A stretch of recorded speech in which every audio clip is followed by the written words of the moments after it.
হুসাইনের জন্য কান্দি না? হ্যাঁ হ্যাঁ, কত কান্দা কান্দি না? কত এই যে একটু আগে গজল দেখাইছি, এটা কি খারাপ লাগছে আপনার কাছে মনে করেন?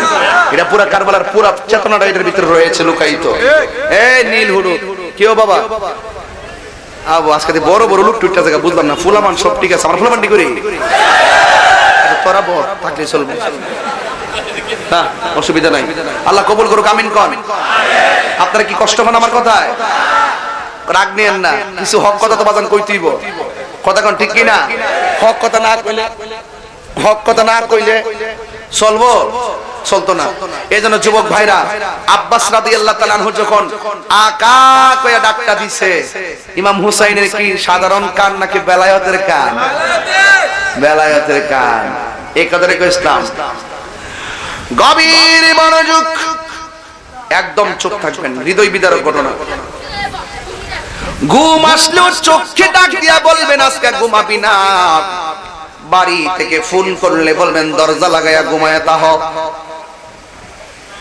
আব্বাস রাদিয়াল্লাহু তাআলা আনহু আকা কইয়া ডাকটা দিছে, ইমাম হুসাইন রাদিয়াল্লাহু তাআলা আনহু দূর মাইরা গেলেন। যাওয়ার পরে দেখতেছেন দুইটা হাত কি আছে না নাই? দুইটা হাত দিয়া দবরা কাইটা বালাইছে। বন্ধুরে আমার ও মানিকপুরের বাবারা, এবার আব্বাস রাদিয়াল্লাহু তাআলা আনহুর চোখে দেখে না। এবার ইমাম হুসাইন রাদিয়াল্লাহু তাআলা আনহু ডাক দিয়া বলে, এ আব্বাস, তুমি পানি নিতে এসেছো, তোমার শরীর থেকে যেমনে রক্তক্ষরণ হইতেছে, এই বিহাদবরা তো তোমার চোখ দুইটা শেষ করে ফেলাইছে, তোমার রক্তক্ষরণ হইতেছে, মনে হয় তুমি আর বাঁচবে না।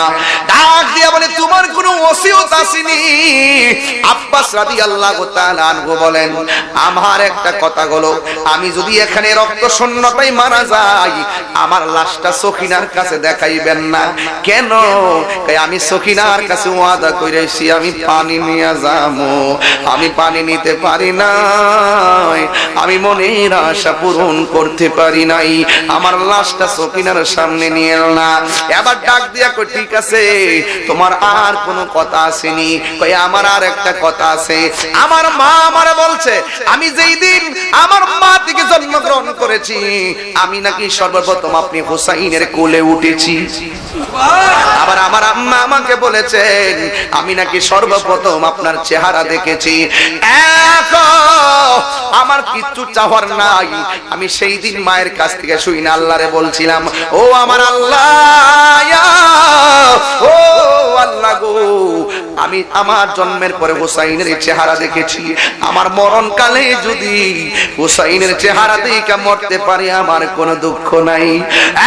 হুসাইন, ও আমার তো চোখ দুইটা অন্ধ, হাত কাটছে, হাত দিতে বলবো না, আমার চোখ দুইটা তো অন্ধ, আমি তো আপনারে দেখতেছি না, আমার বিধাই বেলা কি আমার শেষ ইচ্ছাটা পূরণ হবে না। আয় ইমামে আলী মুকাম আঙ্গুল মুবারকটা আব্বাস রাদিয়াল্লাহু তাআলা আনহুর চোখের উপরে রাখছে, রাখতে দেরি হয়েছে। আবার আল্লাহ রাব্বুল আলামিন আব্বাসের দুইটা চোখ আমার আল্লাহ ভালো করে দিয়েছে। যেই মাত্র চোখ দুইটা ভালো হয়ে গিয়েছে, এবার আব্বাস রাদিয়াল্লাহু তাআলা আনহু মায়া বইরা নজরে তাকায়া রইল। ইমাম হুসাইন ডাক দিয়ে বলে, ও আব্বাস, আল্লাহ তোমার আশা পূরণ করতেছে, আমার একটা দাবি আছে তোমার কাছে। কয় কি? আব্বাস, তুমি তো কোনোদিন আমারে ভাই বলে ডাক দেও নাই, জীবনের শেষ সময় একটা বার তুমি আমার ভাই কইয়া ডাক দাও, আমার কেউ নাই রে এই বম সংসারে, থাকলে কি আর কান্দি আমি কারবালার ময়দানে, আমার কেউ নাই রে, আমার কেউ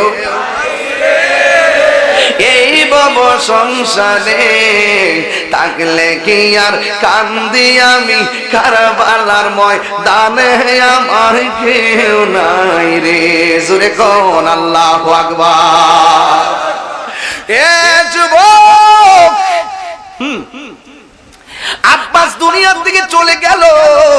ইমাম হুসাইন তখন জয়নবের ডাক দিয়ে বলে, জয়নব আমি তোমারে দুইটা কথা বইলা যাই। ওই কি কথা?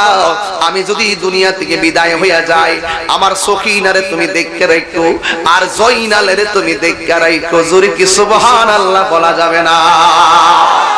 দুলদুল ঘোড়া লইয়া এই যে ওয়াজে ঢুকে গেছি, সাবধান, খুব সাবধান। হুসাইন কিন্তু বেজার হয়ে যাবে বিয়াদবি করলে, সাবধান কয়ে দিলাম, খুব সতর্ক, খুব সতর্ক।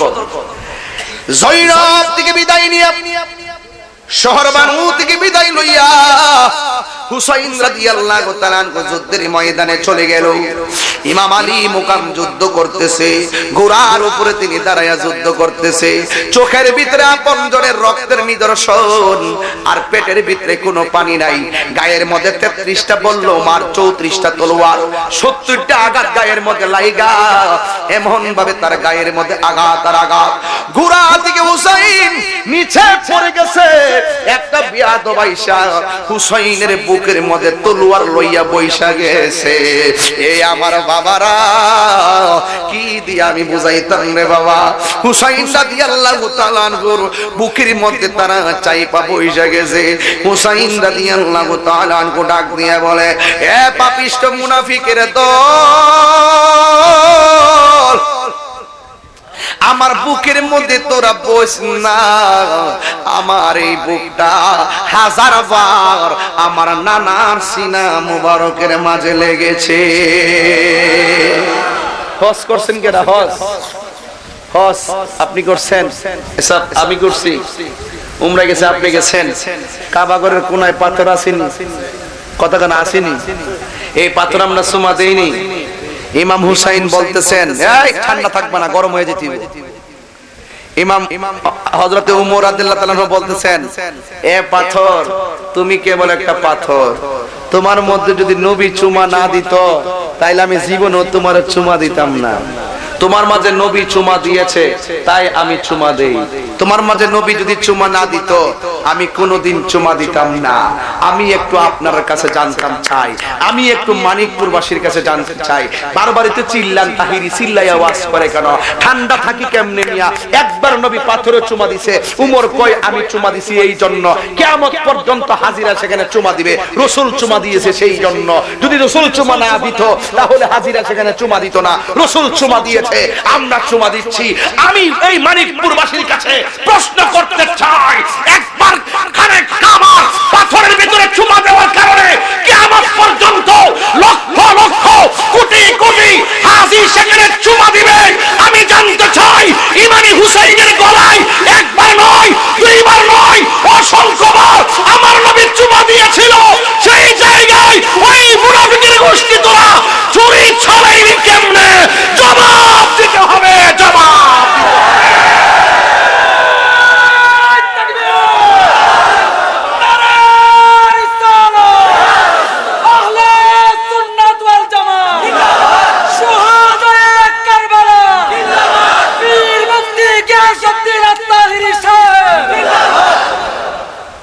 বিবেকে ঢুকছে? ওয়াজ বিবেকে ঢুকছে? একবার চুমা দিছে, চুমা দিতে হয়, সম্মান বেড়ে গেছে। আর আমার নবী অসংখ্যবার যেই গলা চুমা দিছে এই মুনাফিক দাড়িওয়ালারা, গলার ভিতরে ছুরিটা চালাইলি কেমনে? হুসাইন কই এখানে চালাইস না, গাট্টা দিয়া চালা। মাড়িটার ভিতরে ভালোটা গাইরা নিয়ে কানে লতি পর্যন্ত মুখটা ঢুকাই দিছে। ইমাম হুসাইন রাদিয়াল্লাহু তাআলা বলেন যে আমার মুখটারে বালুর নিচে ঢুকাইস না, দয়া কইরা আমার মুখটার আমার নানা রোজার দিকে কইরা দে।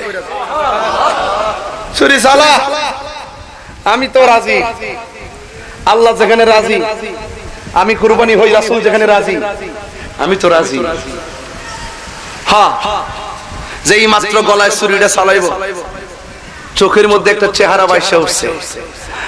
ময়ূরনা ময়ূরনা রে জয়নাল, তুমি জয়নাল ময়ূরনা, হায় রে তুমি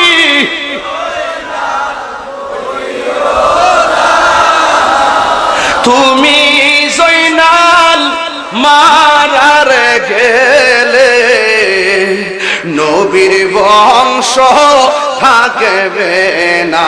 একটু দুইটা হাত তুলে কি গুণ হইব? মুহররমের 10 তারিখে কি ঘটাইলেন রাবণা, হায়রে কি গো আল্লাহ গো, কলিজা ফাটিয়া যায় ও বলিতে তার ঘটনা। হাসান শহীদ জোহরেতে, হুসেন শহীদ কারবালা, হায়রে হুসেন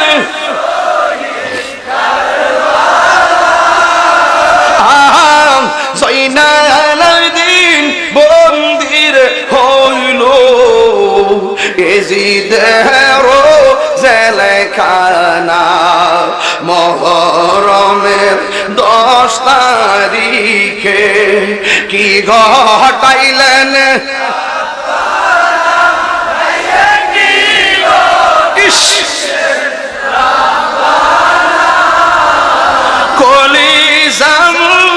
ফাটিয়া যাই গো বলিতে তার ঘটনা।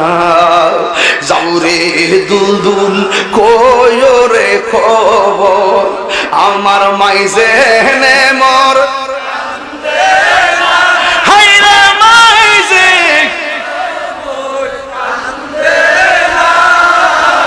তোমার হুসেন যাই গো রনে কারবালাতে পানি নাই। আমার যুবক ভাইরা বলো, মুহররমের 10 তারিখে কি ঘটাইলেন, হায়রে কি গো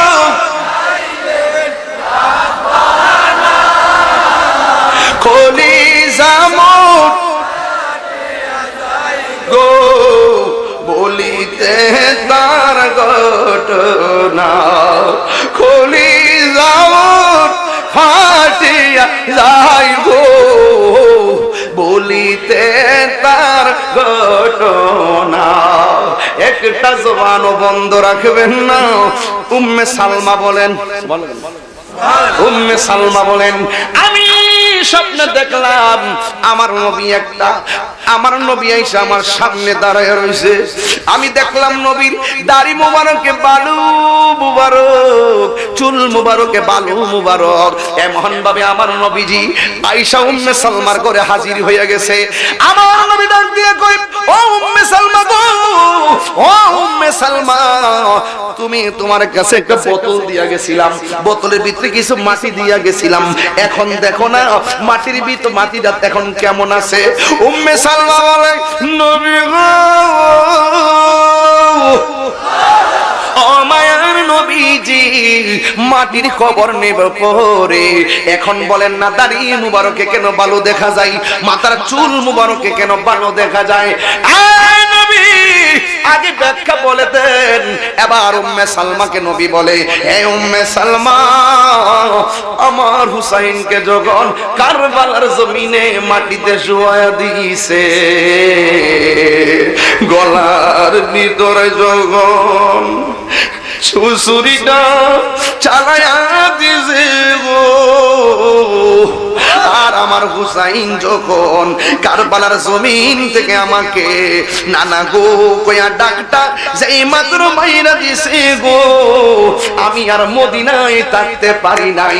আমি যে কারবালার ময়দানে যাইয়া আমার নাতিরে বুকের মধ্যে জড়াইয়া কারবালার জমিনে যে গড়াগড়ি খাইছি, আমার গায়ের ভিতরে কারবালার দুলাবালি লাগা রয়েছে।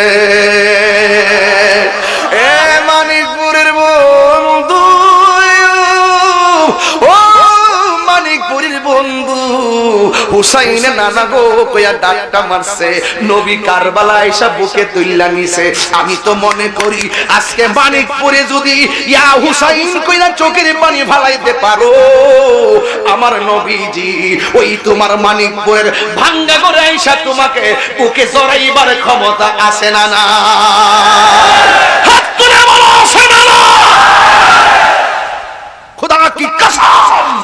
ইন্নাল্লাহা যাওয়ালিয়াল আরদা ফারাআইতু মাশারিকাহা ওয়া মাগারিবাহা।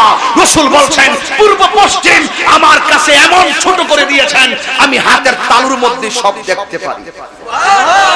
মানিকপুরের জন্য মদিনা বহু দূরে, মদিনাওয়ালার জন্য মানিকপুর দূরে না। বুঝে না তো, তোমার তো চোখ হইল আবু জাহেলের চোখ, তুমি দেখবা কেমনে? জিজ্ঞাসা করো জালালউদ্দিন সুয়ুতিরে, কিতাবের নাম শরহে সুদূর, কিতাবে তিনি লিখতেছেন আমার জীবনে আমি নবীর সবুজ গম্বুজটারে ৭৫ বার মুরাকাবা করছি। কেমনে? আমি তো বহুদূর দেশে, নবীর গম্বুজটা তো সবুজ, এর বরাবর তো নবীর দাজালি মুবারক, এর নিচেই তো রাসূল আছেন, ওই তো আমি রাসূলকে ধ্যান করতেছি। হযরতে জালালউদ্দিন সুয়ুতি বলেন আমি রাসূলের সবুজ গম্বুজ মুরাকাবা করে আমি যখন দেখছি মনে কোন ভাবতেছি যে এটার বরাবর নবীর রওজা মুবারক, এটার নিচেই তো আছে। আমি মুরাকাবা করতে করতে চোখটা যখন খুলছি, খুললা দেখি আমার নবী ডাইরেক্ট আমার সামনে দাঁড়ায় রয়েছে। তোমার চোখ তো হইল আবু জাহেল মার্কা চোখ, সিদ্দিক আকবরের মতন চোখ লাগাও, দেখবা নবী দেখা যাবে। আমরা নবীরে না দেখলেও বিশ্বাস করি নবী আঙ্গুরে দেখতেছে। কথা বলেন ঠিক না বেঠে? আন-নাবিয়্যু আউলা বিল মুমিনিনা মিন আনফুসিহিম, আমার নবী আমাদের জানের চাইতো আরো নিকটে হাজির ও নাজির। জোরে কোন সুবহানাল্লাহ। তো কারবালার জমিনে হুসাইনকে বুকের মধ্যে আগলে ধরে গড়াগড়ি খেয়েছেন। যাদের চোখ আছে তারা দেখে, যাদের চোখ নাই তারা বুঝেও বুঝে না। বাবা তুমি বুঝবা ওই সময় যখন তুমি কবরে যাবে, তোমাকে প্রশ্ন করা হবে ওয়ামা কুনতা তাকুলু ফি হাক্কি হাযা রাজুল, বলো তো এই লোকটাকে, এই লোকটা সম্পর্কে তুমি কি বলতে? নবী তখন তোমার পাশে বসে থাকবে। তোমার যদি প্রেম থাকে, ভালোবাসা থাকবে, মাঝখানে পর্দা থাকবে না। রাসূল বলবে তুমি আমি, আমি তুমি। সুবহানাল্লাহ। আসো না আমার কাছে, আমার কুলে আসো। এই সাফেরেস্তারা আর প্রশ্ন করিস না, পাগল আমার পাগল, আমার পাগল রিসিভ করতে আমি আইসা গেছি, তুই আমার প্রেমিকরে কি প্রশ্ন করছ? যে মাথা ঝুঁকাতো আল্লাহরই দরবারে, সে মাথা কাটিল এজিদ হাশিমারে। শাহাদাতের মর্যাদা লাভ করেছি আমি, মরেছি এমন নয়, জিন্দা হয়েছি। ঠিক কিনা? আল্লাহর পথে যারা জীবন দেয় এরা কি মরা না জিন্দা? এটাই তো প্রথম কইছিলাম ওয়াজের ভিতরে, এরা কি জিন্দা। এই ঘটনা কি, এই এরা যে জিন্দা, এটা কি মোল্লার কথা নাকি আল্লাহর কথা?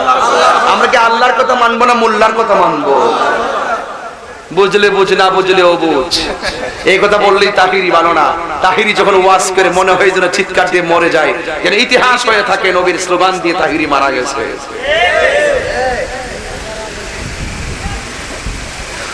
বিয়াদ্দবরা কত দেখেন কঠিন। বর্ষার মাথার মধ্যে যেই গলায় রাসূল চুমা দিয়েছে, সেই গলা দিয়ে বর্ষাটা ঢুকাইছে মাথার খুলি পর্যন্ত, এইভাবে ঢুকাইয়া রাস্তা দিয়ে রওনা দিছে। কিছু প্রেমিকরা বলতেছে যখন মস্তক মুবারকটা রাস্তা দিয়ে লয়ে যায়, আমরা দেখতেছি কাটা কলার জবান দিয়ে, কাটা কল্লা মুবারকের জবান দিয়ে সূরা কাহাফের আয়াতের তেলাওয়াত শোনা যাইতেছে। হুসাইনের ঠোঁট মুবারক আম হাসিবতা আন্না আসহাবাল কাহফি, না একটা আয়াত আছে, এই আয়াতটা শোনা যায়। যুবক ভাইরা আমার, এই ইবনে জিয়াদ, কুলি ইবনে জিয়াদ কল্লা লইয়া গেছে কুফার রাজ দরবারে, যাইয়া দেখে ঘরের দরজা বন্ধ।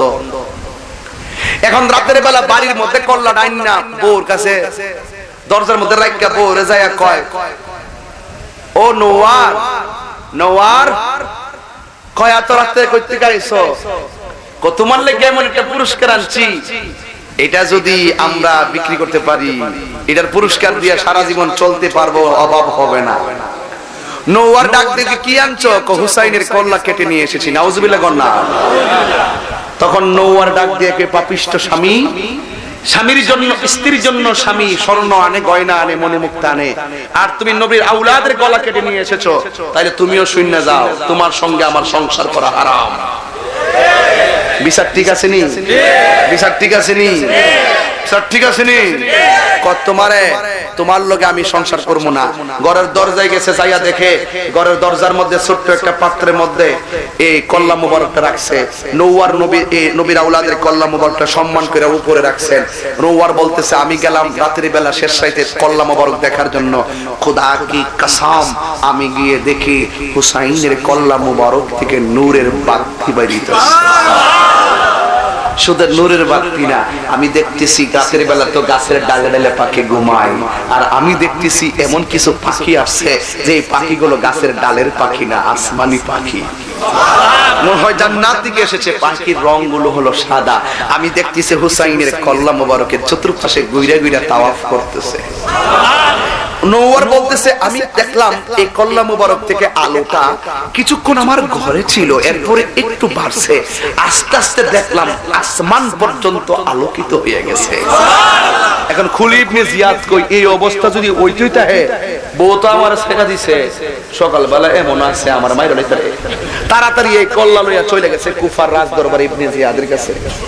ইবনে জিয়াদ হুকুম দিছে কল্লাটারে বর্ষার মাথাতে ঢুকাও, ঢুকাইয়া কুফার বাজারে ঘুরা ঘুরা দেখাও।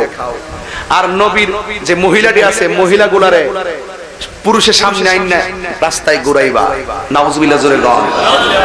যে মহিলাদের মুখের পাটটা খুলে নাই সেই পাটটা খুলাইয়া তার ঘোরাবে। আর ইবনে জিয়াদ বলে ঘোষণা করে দাও আমরার বিরুদ্ধে কেউ কথা বললে এই অবস্থা হবে।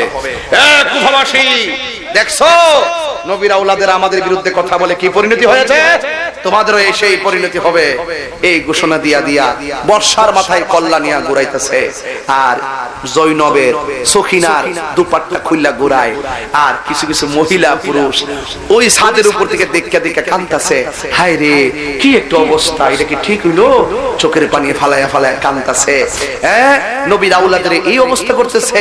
যখন কাঁদতেছে জৈনবকে ঘোরা একটু দাঁড়া, এদের লগে একটু কথা আছে। এই এখানে যদি কথা বলো আমি শেষ। জৈনব বলতেছে এ কুফাবাসী আমার ভাইয়ের কল্লা বর্ষায় তুলছি দিকে তোমরা মায়া লাগে? অনেক মায়া লাগতেছে। ও আমরা দিকে বাজারে তুলছি আর লাগে তোমরা মায়া লাগে? ইয়া আহলাল কুফা তাবকুনা, হে আহলে কুফা এখন তোমরা কান্না করছো? ও আমাদের জন্য মায়া লাগে? জৈনব ডাক দিয়া বলে তোমাদের চোখের পানি দিয়ে হুসাইনের কল্লা মাথা মুবারকের রক্ত মোছা সম্ভব নয়। তোমরা তো আজকে যারা কাঁদতেছো তোমরা তো তারা যারা 20,000 চিঠি পাঠায় আঙ্গুরে আনছো, 40,000 চিঠি পাঠায় আমরা আনছো। তোমরা তো তারা আমাদের প্রতিনিধি মুসলিম ইবনে আকিল মুহাম্মদ ইব্রাহিমকে তোমরা শহীদ করেছো। তোমরা তো তারা আমাদের জন্য ফুরাতের পানি বন্ধ করেছো। তোমরা তো তারা যারা আমাদেরকে গলা কেটেছে, ঘরের মধ্যে নীরবে বসেছিলে, আর এখন তোমরা কাঁদতেছো। তোমরা যদি আমাদের এত শুভাকাঙ্ক্ষী হবে তাইলে মস্কের ভিতরে যখন পানি নাই ফুরাতের পানি আমাদের মুখে নিয়ে গেলে না কেন? তাইলে বোঝা গেল ইয়া হুসাইন হইনা পাগল হন যাইতো না। আঙ্গুতে কিছু আছে না ইয়া মৌলা